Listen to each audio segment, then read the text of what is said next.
Did you know Bethany got its name from a nationwide contest? The winner, H.L. Atkinson, won a lot on the beach as his prize. And as they say, the rest is history. Founded by members of the Disciples of Christ, the idea was not to found a town, but to find land for an annual seaside assembly for the Christian churches of the country.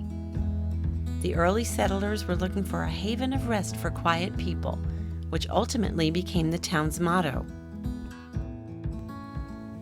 In 1902, 6 businessmen from Pittsburgh bought out the Bethany Beach Improvement Company and put their stamp on the town for years to come.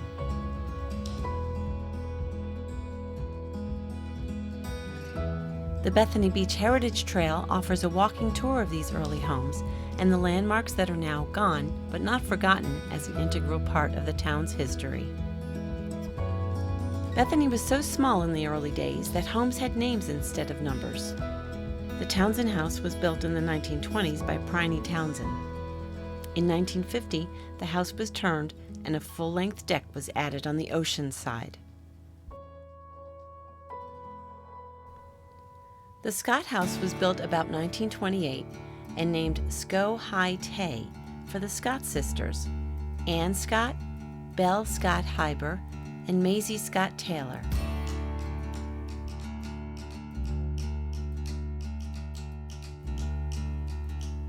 The Drexler House was built in 1905 and owned by State Senator Louis Drexler.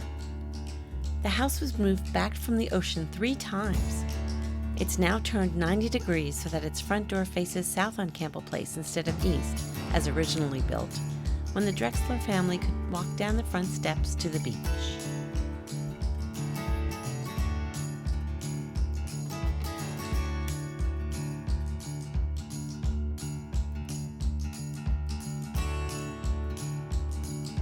William Ehret, one of the Pittsburgh 6, was a lawyer who built Ehret Cottage in 1903. This faux Victorian home is still owned by the Ehret family today.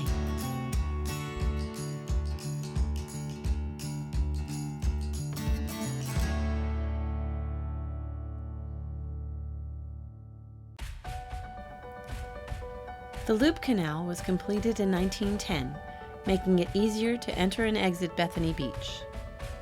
Before its construction, the trip involved traveling the Rehoboth and Indian River Bays and the Assawoman Canal to Pennywell's Landing in Ocean View. From there, travelers and luggage would board a horse-drawn carriage for the final 1.5 miles through the sand to Bethany. The Loop Canal eliminated the stop in Ocean View, allowing travelers to come by boat directly from Rehoboth to Bethany.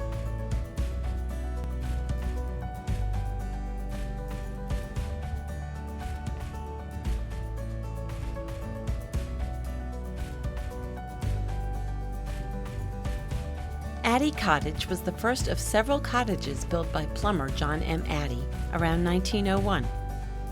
It became the Williams Inn, renting rooms from 1935 to 1975.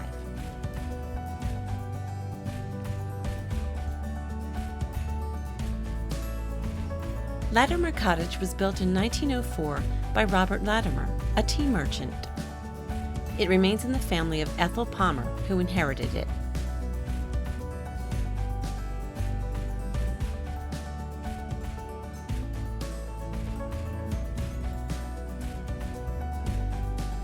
The Addy C was the 4th of 5 houses built by John Addy, and one of the first to have indoor plumbing.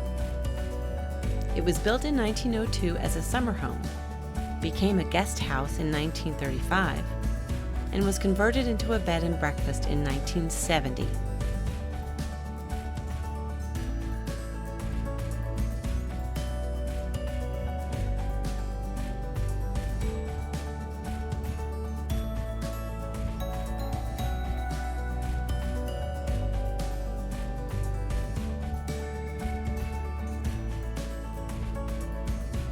The Dinker-Irvin Cottage was built around 1902 by W.A. Dinker, the first president of the re-established Bethany Beach Improvement Company.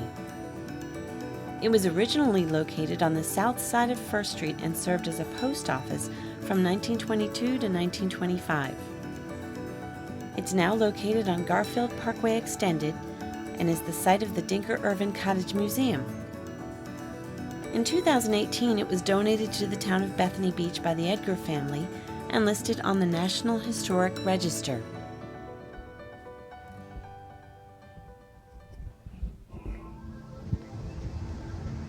The Seaside Inn was built in the early 1900s and originally called Bellevue Atlantic Hotel.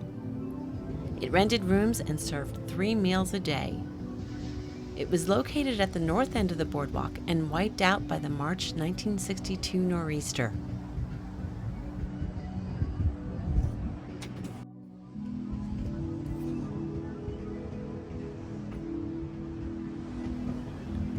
The bowling alley was built in 1930 and destroyed by the storm of 1962. It was the social center for the town's young people.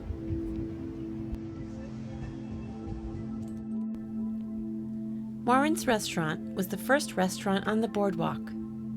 It was built in 1933 and destroyed by fire in 1953.